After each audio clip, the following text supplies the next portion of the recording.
You know, we must be doing something right. This is the biggest job offer we've had yet, Sevilla. So here we go then, Season 8. We're going to create a brand new tactic for this season. That's going to come up shortly. But first, things are getting pretty spicy. The season's only just finished, but teams are now circling on Hugo. There's 4 teams after him, and I've just received the biggest bid yet from 11.5 million from Sheffield United.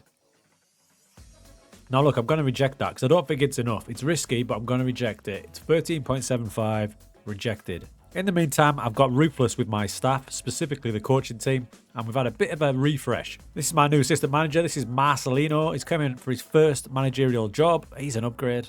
New defending coach as well in Carleo.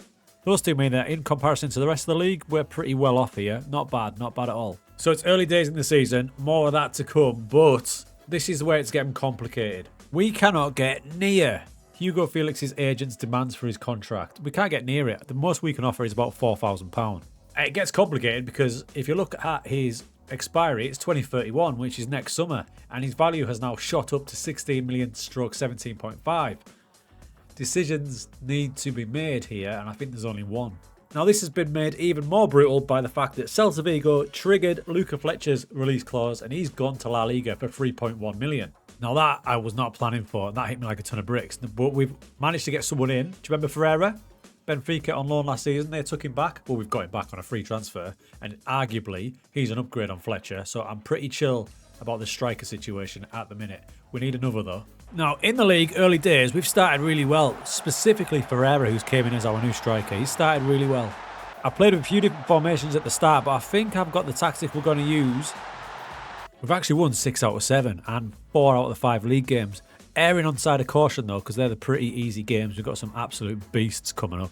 So early days, we're sitting 4th, but I'm not getting carried away because we've got some massive games coming up. And dudes, things have just got a whole lot more interesting right on deadline day. You can see we've got 12 hours to go of deadline day, and it had to happen. The man, the legend, Hugo Felix has gone to the Premier League. He's agreed terms with Bournemouth for a fee that will raise to 22 million. I did not want him to go, but the fact I could not get him to sign a new contract, out of contract, he has gone. That does mean our hilarious finances now look actually healthy, probably for the first time since day 1 of this save. But it also leaves a gaping gap in our squad. Our squad, by the way, which is absolutely tiny. That's right, despite selling Luca Fletcher earlier on, we had no money. 2.8 thousand I've spent. 2.8 thousand would barely buy you a PlayStation 5. And that's what we've had to work with. And it's deadline day. I've got some serious work to do. You will notice a bit of a funky name there. In from Sao Paulo, and this guy is a complete legitimate footballer. I swear to God, check your saves as well. This is Thierry Henry. He's in on loan from Sao Paulo. He's only 23. He's not a bad player. He's got a clause saying we can buy him for 200,000 if it works out. But a more exciting one is Ousmane Diallo. He's in on loan from Borussia Dortmund. He's a winger. Everything looks cool for a winger, right? Attributes. But he's also got something quite funky about him. He's 6'4". He's absolutely humongous, but he's fast and tricky as well. But yeah, deadline day, and it's going to throw up some interesting things, believe me. And I've got a squad that needs filled up and some quality needed. So this season's tactic, I think you're looking at it. It's a variation of a 4-2-3-1. I don't know if you'd call it that, because it's not something you'll see every day, this. But again, I'm being stubborn, dudes. I'm being stubborn with my inverted wing backs. I'm going to keep them in for now, but this might morph into something different. But I do like this section here. Now you can see the gaping gap left by Hugo Felix. We do need to fill that. But the two wingers are running rampant at the minute. And Ferreira up front is the top goal scorer in the league. In fact, at this early stage, he scored 4 in 5. He's an absolute bargain. So it's pretty much the same squad as last season. The only 2 new names you'll see is Diallo and Ferreira. But we do have that gaping gap central midfield. Deadline day is upon us. We do have some money to spend if we want to use it. Thanks to that £22 million sale, the board have actually gave us 3.5 million of that, and probably more importantly, a wage budget of 13,000 a week left to play with. Now, remember what I said last time. I want to bring in young players, and that's exactly what we're going to do in deadline day. Using this, how often do you look at these agent offers when they throw them at you? Well, let me tell you, I don't use them much, but I'm glad I did this time. So we're just off the back of a wild transfer deadline day. You can see we've raised 20.5 million and we've actually spent a little over £1 million. And there's 4 players down here that I want you to look at. Now, first up is Fabo Mayini. He's came from South African football. He's already capped for South Africa. He's 19, so he fits our remit. He can play any of the front three positions and out wide if we need him to. At 19 years old, what could he be? He's already valued at 9.6 to 11 million. We might have hit the jackpot there. The next agent offer, another South African footballer, and this is the one I'm probably most excited about in the entire transfer window. Mostly because his name, Dick Gang Mahatswa. So for us, we call him Big Dick. So Big Dick here has insane potential. He's already got aggression of 19 and determination is the key one of 20. His career could skyrocket. His agility is 15. His stamina is already 15. His work rate's 15. He's got cracking technique. My question to you is, what would you do with him? He looks to be a ball-winning midfielder or a box-to-box, but I'm not sure yet. Next up is Leandro. This is a centre-back. He's only 19. He costs us £130,000. He's a rough diamond. Some things need tweaking. I'm going to work on his defensive positioning in training, but for £130,000 at 19, potential. Right, this is the last one, and this is going to be, believe it or not, Hugo Felix's replacement. This is Pedro Antunes, and we found him a slightly different way. When we sold Felix, on a whim, I just said, I need a player who's a clone of Hugo Felix. So I was looking at his profile, kind of drooling at the attributes, and I went up to comparison and I literally pressed find similar players. Now all these amazing players came up, of course they did, but then when you filter them down, this is where we found our boy. Our boy was in one of 4 or 5 of this search results.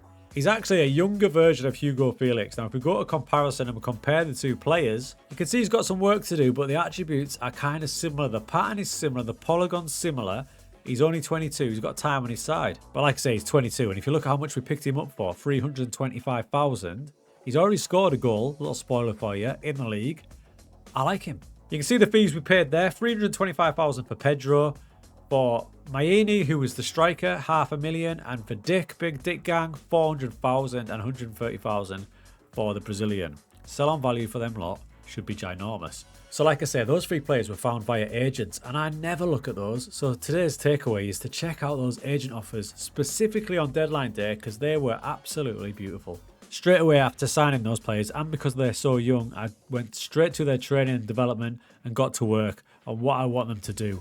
Focus on a player role I want them to do, and any areas of focus that we need to do to improve their game. For example, Dick Gann, when you go to his training, you'll see I've got him training to be a box-to-box midfielder on support, mostly because that covers a broad range of attributes that he can work on. We've added in defensive positioning as well to get that marking up a little bit, but he's only 18, so I expect all these to fly up. Now, even spending a little bit of money like we did, £1 million, our overall balance is still 8 million, thanks to that big sale, so we're doing all right here. So system-wise, like I say, we're going for that. There is an alternative, which is a kind of 4-4-2 variation.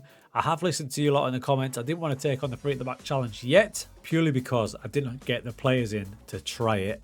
And we've only just got 4 players in there on deadline day. So I had to go with something that we're quite familiar with, like the 4 at the back.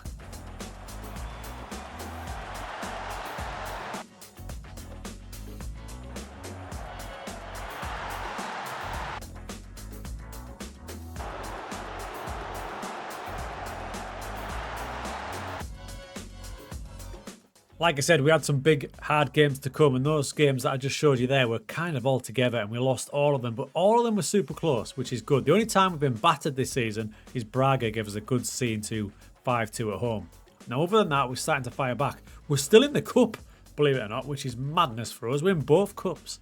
I don't know how that's going on, but we are. And we just beat Gil Vicente 4-1, who are flying high. So that leaves us at the minute, dudes, sitting pretty comfortable in 8th. We've won 6 and we've lost 6, but we have played all of the big boys now, so we might go on a little run. What to expect this season, I have no idea. I want a good cup run. You never know. It's all about making money and building this club. We're trying to catch them boys at the top, but they are so good, it's going to be really hard. But them new boys that we brought in, they've started really well. Now, to be fair to Antunes, he's got big shoes to fill in Hugo Felix, but he's scored 3 and 5. He's got a couple of assists.